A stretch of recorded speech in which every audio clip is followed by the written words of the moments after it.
السلام علیکم ورحمۃ اللہ وبرکاتہ۔ دوستو، بیت اللہ شریف ایک ایسی چیز ہے کہ ہر انسان کا دل کرتا ہے کہ ایک بار میں بیت اللہ کا دیدار کروں، ایک بار روضہ مبارک پر حاضری دوں۔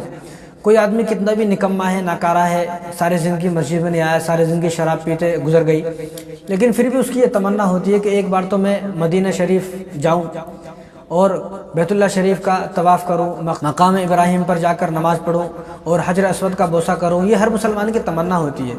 لیکن ایک وقت تھا، لوگ حج کرنے جاتے تھے تو ان کے آنکھوں میں آنسو ہوتے تھے، روتے ہوئے جاتے تھے، معافی مانگتے ہوئے جاتے تھے، توبہ کرتے ہوئے جاتے تھے، اور کوئی ان کے اندر کوئی دکھلاوا، کوئی ریاکاری ایسا کچھ ہوتا نہیں تھا۔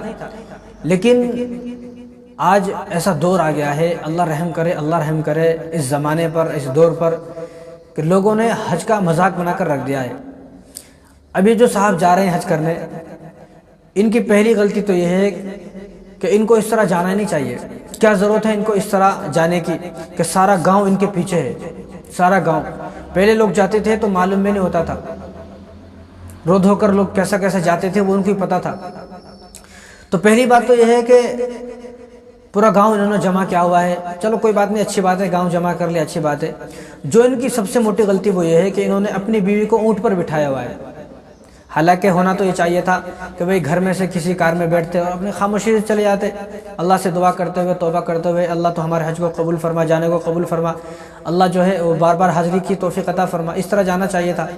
لیکن دیکھا یہ گیا ہے کہ یہ صاحب اونٹ پر بیٹھے ہوئے ہیں اور پیچھے ان کی بیوی بھی بیٹھی ہوئی ہے۔ تو آپ خود سوچیں کہ جو ایک عورت ہوتی ہے، بالغ ہونے سے لے کر موت تک اس کے لیے پردہ فرض ہے، فرض عین ہے۔ تو پہلی بات تو اس میں بے پردگی ہو رہی ہے، اور جس عبادت کو بے پردہ ہو کر کیا جائے وہ عبادت کیسے قبول ہوگی؟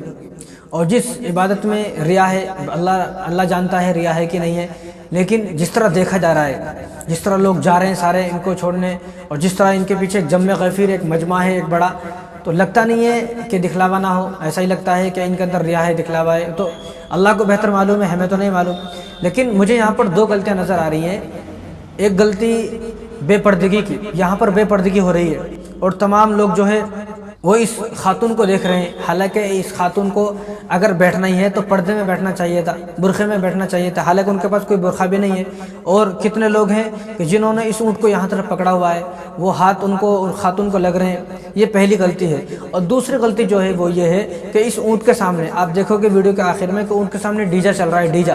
بتاؤ، جو خاموشی سے جانے کا ایک طریقہ ہے، جو ایک عبادت ہے، ایک حج ایک ایسی عبادت ہے جو خاموشی سے کی جاتی ہے، وہ اس میں ڈیجا، سامنے ڈیجا چل رہا ہے، پیچھے اتنا جو ہے ایک جم غفیر، ایک مجمع آ رہا ہے۔ پہلی بات تو آنے جانے والوں کو تکلیف ہو رہی ہے، دوسری بات اس میں جو بے پردگی ہو رہی ہے، اور تیسری بات جو ڈیجا رکھا ہوا ہے۔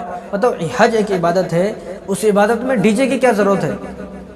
ڈیجے کی تو کوئی ضرورت نہیں ہے۔ بس اللہ رحم کرے، نہ ان کو اونٹ پر بیٹھنے کی ضرورت تھی، نہ خاموشی کے ساتھ چلے جاتے تو بہت اچھا ہوتا۔ اب لوگ ایسے ایسے کمنٹس کر رہے ہیں ان کے بارے میں، اللہ رحم کرے، اللہ رحم کرے، کہ لوگ پتہ نہیں ایسے عجیب عجیب باتیں بول رہے ہیں کہ میں آپ کو بتا بھی نہیں سکتا۔ لوگ اتنی ایسی ایسی باتیں بول رہے ہیں۔ تو ایسا کوئی بھی کام کرنے سے پہلے آدمی سوچے کہ میں جو کام کر رہا ہوں کہ اس کام کا اثر کیا پڑے گا پوری قوم پر، پورے اسلام پر، اس کا کیا اثر پڑے گا۔ ایسا تو نہ ہو کہ میرے اس کام کو کرنے کی وجہ سے اسلام بدنام ہونے لگے۔